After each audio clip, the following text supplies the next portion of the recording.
तो चलिए स्टूडेंट्स, आज हम सब मिलकर बोर्ड इम्तिहान के लिए एक बहुत ही इंटरेस्टिंग और ज़रूरी चैप्टर समझने वाले हैं। नाम है बाज़ पुराने लफ्ज़ों की नई तहकीक। और इसे लिखा किसने है? इसे लिखा है महान मुसन्निफ़ सैयद सुलेमान नदवी ने। तो तैयार हो जाइए लफ्ज़ों की एक अनोखे सफ़र पर निकलने के लिए। अच्छा, तो आज हम क्या क्या कवर करने वाले हैं, एक नज़र डालते हैं। सबसे पहले हम मुसन्निफ़ के बारे में जानेंगे, फिर इस मज़मून का जो सेंट्रल आइडिया है उसे समझेंगे। उसके बाद सबसे मज़ेदार हिस्सा, कुछ लफ्ज़ों की तहकीक देखेंगे, फिर मज़मून का ख़ुलासा करेंगे और हाँ, सबसे आखिर में एग्ज़ाम में आने वाले ज़रूरी सवालों पर भी बात करेंगे। तो चलिए शुरुआत करते हैं एक बहुत ही मज़ेदार सवाल से। ये सवाल आप कह सकते हैं कि इस चैप्टर का पूरा सार है। सवाल ये है कि क्या आप जानते हैं कि कलई लफ्ज़ का ताल्लुक तुर्की से है? सोचिए ज़रा इस बारे में, जवाब आपको आगे ज़रूर मिलेगा। तो सबसे पहले चलिए मिलते हैं इस मज़मून के शानदार मुसन्निफ़ सैयद सुलेमान नदवी साहब से। पता है, इनको हम एक तरह का लिंग्विस्टिक डिटेक्टिव या भाषाई जासूस भी कह सकते हैं। क्यों? क्योंकि उन्होंने लफ्ज़ों के छुपे हुए राज, उनकी पुरानी कहानियों को बड़ी मेहनत से खोज निकाला।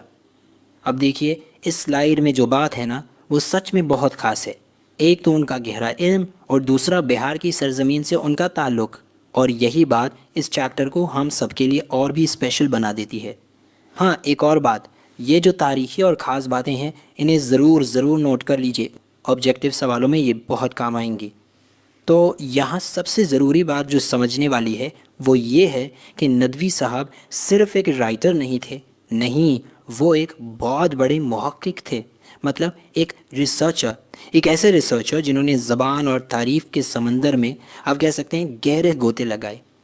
तो चलिए अब आते हैं असल मज़मून पर। अब वक्त आ गया है बाज़ पुराने लफ्ज़ों की नई तहकीक की केस फाइल खोलने का।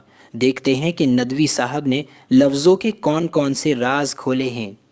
तो ये मज़मून है क्या? असल में ये एक तहकीकी मकाला है, यानी एक तरह का रिसर्च पेपर।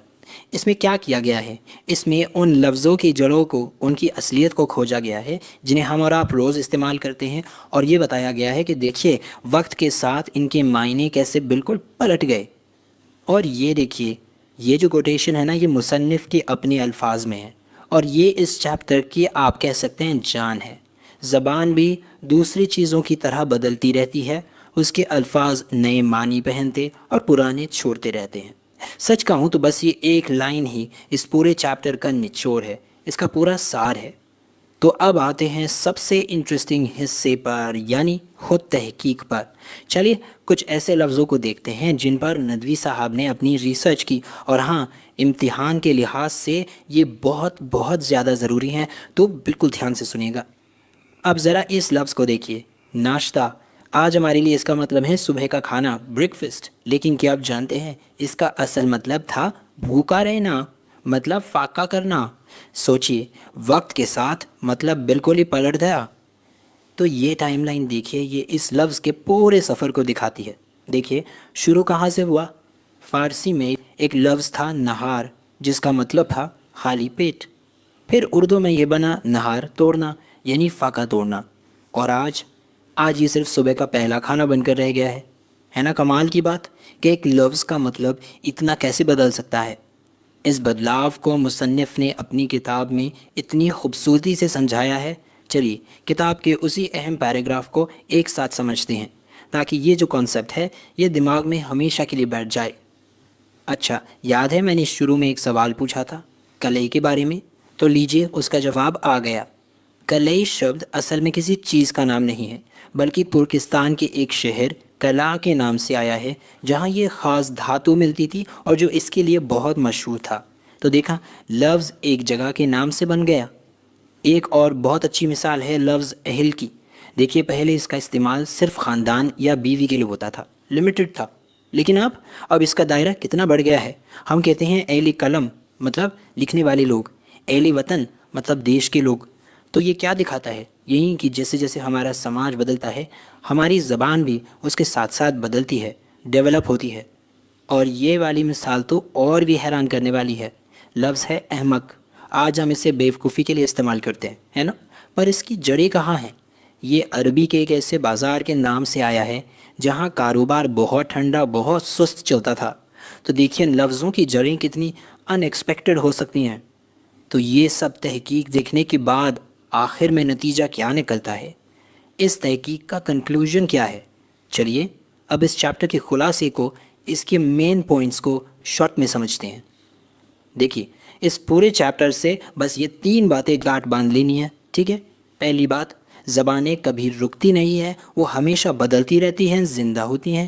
دوسری بات، ہر لفظ کا اپنا ایک سفر ہوتا ہے، اپنی ایک کہانی ہوتی ہے۔ اور تیسری، جب ہم اس کہانی کو جانتے ہیں تو ہمارا علم، ہماری نالج بڑھتی ہے۔ سمجھ آیا نا؟ یہ مضمون ایک اور بہت خوبصورت بات بتاتا ہے۔ یہ بتاتا ہے کہ اردو زبان کتنی رچ ہے، کتنی وسیع ہے۔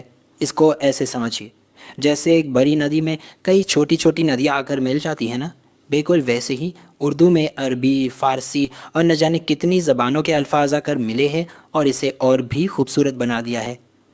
چلیے جی، اب آتے ہیں اس سیکشن پر جس کا سب کو بے صبری سے انتظار رہتا ہے، امتحان کی تیاری۔ اب ہم یہ دیکھیں گے کہ اس چیپٹر سے سوالوں کو ہینڈل کیسے کرنا ہے۔ اور یاد رکھیے یہ باب بورڈ ایگزام میں بہت اہم ہے، اس کو اچھے سے نوٹ کر لو بیٹا۔ یہ دیکھیے اسکرین پر کچھ پاسبل آبجیکٹیو کوسچنز دیے گئے ہیں، ایک نمبر والے سوال، جیسے سید سلیمان ندوی کی پیدائش کہاں ہوئی، یا پھر لفظ ناشتہ کا اصل مطلب کیا ہے۔ اس طرح کے سوال آ سکتے ہیں، اس لیے ان سبھی فیکٹس کو ایک دم پکا کر لینا ہے۔ اور اب بات کرتے ہیں سبجیکٹیو کویسچنز کی، جو لمبے جواب والی سوال ہوتے ہیں۔ ان کے لیے یہ جو ٹیبل ہے یہ ایک پرفیکٹ سٹرکچر ہے۔ آپ کو جواب کیسے لکھنا ہے، کون کون سے پوائنٹس انکلوڈ کرنے ہیں، سب اس میں ہیں۔ ان نکات کا استعمال کر کے ایک بڑھیا ہائی سکورنگ جواب تیار کریں، اور ہاں مثالیں، ایگزامپلز دینا مت بھولیے گا۔ تو اب سب سے ضروری کام کیا ہے؟ پریکٹس۔ ان سوالوں کے جواب خود سے اپنے الفاظ میں لکھنے کی کوشش کیجیے۔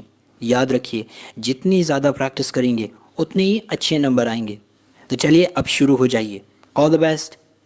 اور جاتے جاتے میں ایک سوال کے ساتھ چھوڑ کر جا رہا ہوں، ایک ایسا سوال جو اس چیپٹر سے بھی آگے کی سوچ ہے۔